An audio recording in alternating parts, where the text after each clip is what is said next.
You talk about technology, and technology is so important, not just because of AI, but data and understanding our data and really looking at those numbers and making decisions is really important.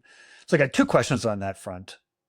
One is, tell us a little bit about your data strategy, how you think about data. And you had mentioned in a previous conversation that sometimes averages and benchmarks and things like that can be a little misleading. I'd like to hear a little more how you talk about that.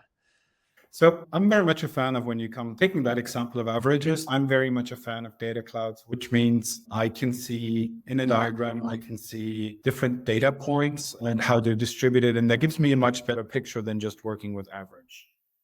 I'm not saying the average is not important.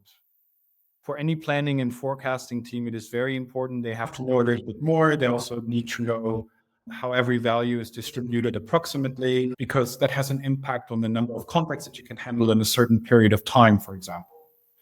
But for my purpose, I really value working with either data clouds as the most granular, or at least working into different areas where data is located, how data is distributed, and so on. Working with quartiles, working with deciles, much more than I would prefer to have a flat average.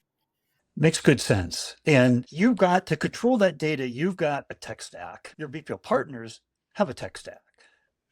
How do you merge that together so that you're getting the right data? The technology is working seamlessly across your BPO partners so that you're getting all the data from all the customer interactions, whether it's your internal team or in your BPO partners.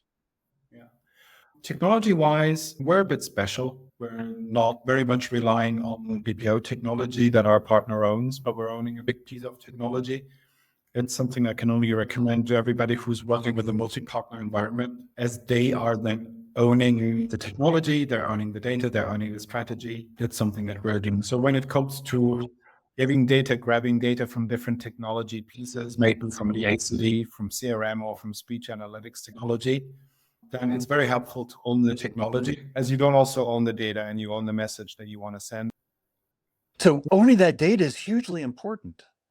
This is your own customer data and ensuring that. So the idea of working with a BPO partner, is it integrating from their tech stack into your data, or do you actually have them adopt your CRM system, like your tech stack, in order to work with you? They're integrating into our technology. So the idea really is they don't have to invest much. I want them to invest in their people, on training and people management in general. That's much more important. That's also the area of expertise, and this is how we handle it.